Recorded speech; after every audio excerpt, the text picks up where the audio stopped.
Iran, America और Israel का युद्ध ऐसे लगता है जैसे पूरी दुनिया को विनाश के रास्ते पर ले जाएगा। सोचिए, अमेरिका अपनी करनी से बाज नहीं आ रहा है, अपनी करतूतों से बाज नहीं आ रहा है।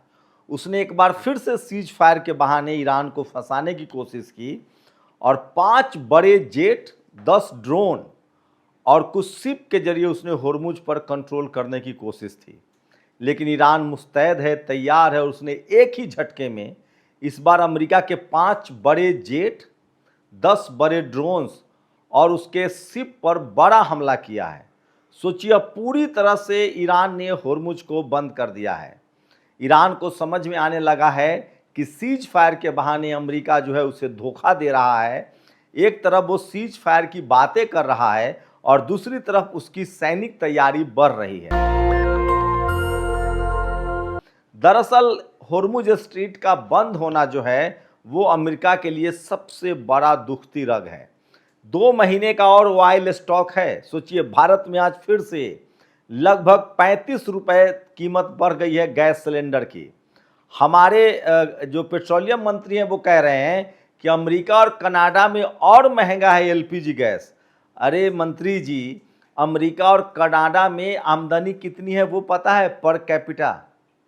हम $2000 का मतलब हो गया कि हम लोग 20,000 हमारे देश की पर कैपिटा इनकम है, वो भी सिर्फ शहरी लोगों के लिए। गांव में क्या हालत है आपको नहीं पता है। और कनाडा और अमेरिका का पर कैपिटा इनकम बताइए। आप समझिए कि कोई आदमी 10 लाख रुपए कमा रहा है साल का या 20 लाख रुपए कमा रहा है, उसको क्या असर पड़ेगा। कोई आदमी 5,000 रुपये महीना कमा रहा है, उसकी क्या हालत हो जाएगी। तो सोचिए, इस युद्ध की वजह से दुनिया की मुश्किलें तो बढ़ ही रही है, लेकिन इसके लिए जिम्मेदार कौन है? होर्मुज पूरी तरह से ईरान ने बंद कर दिया है। लेकिन ईरान कह क्या रहा है? ईरान कह रहा है कि होर्मुज पूरी दुनिया के लिए खुला है, सिर्फ अमेरिका और इजराइल के लिए बंद है क्योंकि इन दोनों ने हम पर हमला किया है। बताइए उसमें उसकी गलती क्या है? वहीं अमेरिका कह रहा है कि नहीं, अगर हमारा जहाज नहीं आएगा होर्मुज से तो दुनिया का कोई भी शिप नहीं जाएगा, और इसलिए उसने पूरे समुंदर को घेर रखा है। अब ईरान ने कहा है कि हमें अगर जरूरत पड़ी तो अब हम उस बारगेनिंग के खिलाफ भी, जो बैरिकेटिंग किया गया है समंदर का, उसके खिलाफ हम एक बड़ी तैयारी हमला करेंगे अमेरिकी नौसैनिकों पर। वो बड़ा मिसाइल अटैक हो सकता है। और सोचिए, प्रशांत महासागर, अरब सागर, भूमध्य सागर, सबसे ज़्यादा भूमध्य सागर, लाल सागर, अरब सागर, फारस की खाड़ी में तो ईरान का कंट्रोल है। इन तमाम समुद्री इलाकों में अमेरिका ने बैरिकेटिंग कर रखा है। दरअसल अमेरिका कह रहा है कि अगर होर्मुज से हमारे तेल और गैस नहीं आएंगे, हमारे शिप नहीं आएंगे, तो हम दुनिया का कोई भी तेल, गैस और शिप नहीं जाने देंगे। आपको बता दें कि होर्मुज में लगभग 1600 से ज़्यादा शिप जो हैं वो खड़े हैं। सवाल है कि अमेरिका ने ईरान पर हमला किया, इजराइल ने हमला किया बगैर उसकी कोई गलती के, तो वो क्यों नहीं अपनी रक्षा करेगा? और इसीलिए पूरी दुनिया की मुश्किलें बढ़ रही है। तो मान के चलिए कि डोनाल्ड ट्रंप, जिसका खुद का पैर कब्र में लटका हुआ है, और बेंजामिन नेतन्याहू, ये भी सोचिए भ्रष्टाचार का सबसे बड़ा आरोपी है। और ये दोनों शख्स ने पूरी दुनिया के युवाओं को ऐसा लगता है जैसे मुश्किल में डाल दिया है। ये युद्ध खत्म होने का नाम नहीं ले रहा है। रोज अमेरिका जालसाजी और फर्जीवाड़ा कर रहा है। एक तरफ वो सीज फायर का नाटक कर रहा है क्योंकि उसको बड़ा झटका लगा था। 28 फरवरी से जो युद्ध हुआ था, जो 42 दिन चला था, उस युद्ध के दौरान अमेरिका के लगभग 50 जेट गिरे थे, 16 युद्धपोत डुबाए गए थे, 116 अमेरिकी अड्डे तबाह हुए थे। ये तो अमेरिका के पेंटागन की रिपोर्ट है। सोचिए, कल एक दिन में ईरान ने उसके 5 बड़े जेट, 10 बड़े ड्रोन्स और शिप को डुबाया है। आप इसी से अंदाजा लगाए कि ईरान कितनी ताकतवर तरीके से लड़ रहा है। अमेरिका की रोज कोशिश है। दरअसल डोनाल्ड ट्रंप एक मानसिक रूप से ऐसा राष्ट्रपति है जो किसी भी कीमत पर अपनी बातें थोपता रहता है। सोचिए, उसने वेनेजुएला के राष्ट्रपति का अपहरण कर लिया, वो क्यूबा पर कब्जा करना चाहता है, वो ग्रीनलैंड पर कब्जा करना चाहता है, लेकिन ईरान से हार की वजह से उसकी किरकिरी हो रही है। रोज उससे सवाल पूछे जा रहे हैं कि क्या हुआ मिस्टर डोनाल्ड ट्रंप, आप तो ईरान पर कब्जा करने वाले थे, लेकिन आप तो होर्मुज भी नहीं खुलवा पा रहे हैं। यही खींच है डोनाल्ड ट्रंप को। और एक तरफ वो सीज फायर की बात कर रहा है, दूसरी तरफ उसकी लगातार कोशिश होती है कि होर्मुज पर हमला किया जाए, लेकिन ईरान ने नस दबा रखा है। उसका पूरा कंट्रोल है होर्मुज पर, और अब तो उसके साथ ओमान भी खड़ा है। कुवैत पर अमेरिका के बड़े सैनिक ठिकानों को भी अब जला डाला है ईरान ने। तो ये युद्ध आपको लगता है कि खत्म है, लेकिन ये युद्ध लगातार चल रहा है।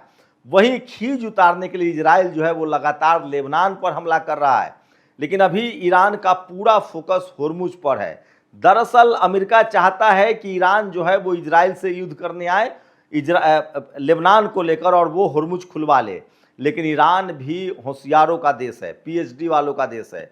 वहाँ 95% लोग पीएचडी है, 99% लिटरेसी है, वहाँ लगभग 72% महिलाएं वैज्ञानिक है। अमेरिका की कोशिश है कि इजराइल जब लेबनान पर हमला करेगा तो ईरान लेबनान को बचाने आएगा, उसी दौरान हम होर्मुज खाली करा लेंगे। लेकिन ईरान को पता है कि अमेरिका का जो नस दबा हुआ है वो होर्मुज है, और होर्मुज वो इजराइल और अमेरिका के लिए बंद है। अमेरिका के पास 6 महीने का तेल स्टोरेज था, 4 महीना निकल चुका है, फरवरी, मार्च, अप्रैल, मई और जून, 4 महीना निकल चुका है। 2 महीने की और उसकी तेल की क्षमता है, उसके बाद अमेरिका में असली हाहाकार मचेगा।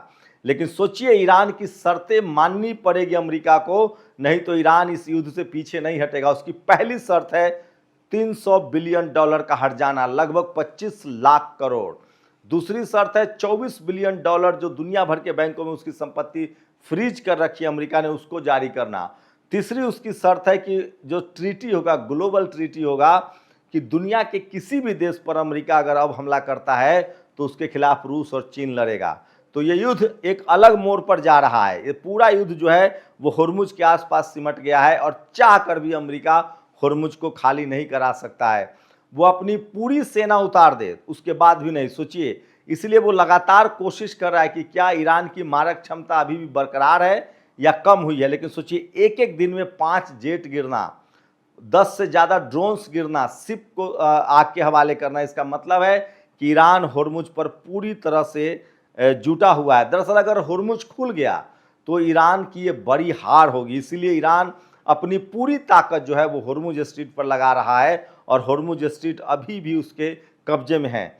अमेरिका की सबसे बड़ी नाकामयाबी यह है कि उसके चाहने के बावजूद खाड़ी देशों ने अब तक ईरान पर हमला नहीं किया है, और दुनिया को पता है कि ईरान को रियल टाइम लोकेशन मिल रहा है। ईरान के साथ रूस और चीन खड़ा है, इसलिए ईरान इस युद्ध को जितना चाहे उतना लंबा खींच सकता है। और सबसे बड़ी बात, ईरान के पास 2.5 लाख मिसाइल की क्षमता है। होर्मुज जो है वो उसके फारस की खाड़ी में है, और वहां पर किसी भी शिप पर वो लगातार 10 सालों तक मिसाइल दाग सकता है, बमबारी कर सकता है।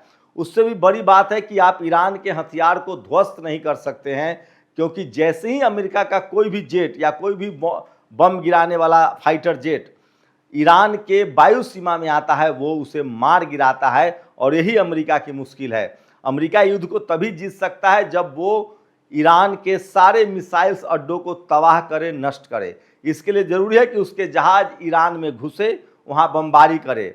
लेकिन ईरान की जो क्षमता है उसकी वजह से जैसे ही ईरान के एयर स्पेस में कोई फाइटर जेट आता है, ईरान उसे उसी समय मार गिराता है। और इसी कड़ी में अमेरिका की कोशिश थी कि 10 ड्रोन और 5 फाइटर जेट से बड़ा हमला होर्मुज में IRGC पर किया जाए, लेकिन वो नाकाम रहा है। और सबसे बड़ी खबर है कि 5 जेट, 10 ड्रोन्स और कई सारे अमेरिकन शिप को ईरान ने डुबो दिया है। ईरान ने यह भी कहा है कि अगर हमें $300 बिलियन का हर्जाना नहीं दिया गया तो लगभग 200 शिप जो हैं वो अकेले अमेरिका के होर्मुज में खड़े हैं, मैं उन सबको बेच दूंगा या डुबा दूंगा। तो ये युद्ध अगर आपको लग रहा है कि खत्म हुआ है तो ऐसा नहीं है। ये युद्ध कूटनीतिक रूप से भी लड़ा जा रहा है, और होर्मुज के आसपास ये भयानक युद्ध चल रहा है। अमेरिका लगातार कोशिश कर रहा है कि ईरान को एक तरफ बात में उलझाया जाए, दूसरी तरफ लेबनान पर इजराइल से हमला करवाया जाए, ईरान की ताकत 2 जगह बांट दी जाए। अगर ईरान इस समय जाके लेबनान को बचाने जाएगा तो वो होर्मुज पर कमज़ोर पड़ जाएगा। इसलिए ईरान की कोशिश है कि पूरी ताकत जो है वो होर्मुज को बचाने में लगाया जाए, और होर्मुज पर उसका पूरा कंट्रोल है। वहीं खाड़ी देशों ने भी लगभग तय कर लिया है कि वो ईरान के खिलाफ हमला नहीं करेंगे, और यही अमेरिका की दुखती रग है। तो ये जितना लंबा सोचिए, एक जिद्दी डोनाल्ड ट्रंप की वजह से पूरी दुनिया की मुश्किलें बढ़ रही है। ईरान ने पूरी दुनिया को मैसेज दिया है कि होर्मुज पूरी तरह से खुला हुआ है दुनिया भर के लिए, बस अमेरिका और इजराइल के लिए बंद है। लेकिन सोचिए, तेल और गैस की जो महंगाई है उसकी वजह ईरान नहीं है, उसकी वजह अमेरिका है। हुर्मुज से कोई भी दूसरे देश का जहाज जाता है तो उसको अटलांटिक ओशियन हो या भूमध्य सागर हो, लाल सागर हो या एशिया पैसिफिक रीजन हो, तमाम जगहों पर अमेरिका ने बैरिकेडिंग कर रखी है और वो कह रहा है कि हमारा जहाज नहीं आएगा तो किसी का नहीं जाएगा। मतलब हारी बिल्ली खंभा नोचे। ये सबसे बड़ा अपडेट है। नेशनल दस्तक के साथ लगातार बने रहिए, हम आपको सही सटीक अपडेट देते हैं। शुक्रिया। दस्तक की आपसे गुजारिश है कि अगर इसको बचाना चाहते हैं तो नेशनल दस्तक को सब्सक्राइब करने के लिए रेड कलर के सब्सक्राइब बटन को दबाएं, फिर बेल आइकन की घंटी दबाएं। नेशनल दस्तक को बचाने के लिए बहुत जरूरी है कि हर खबर को शेयर करें, लाइक करें, कमेंट जरूर करें।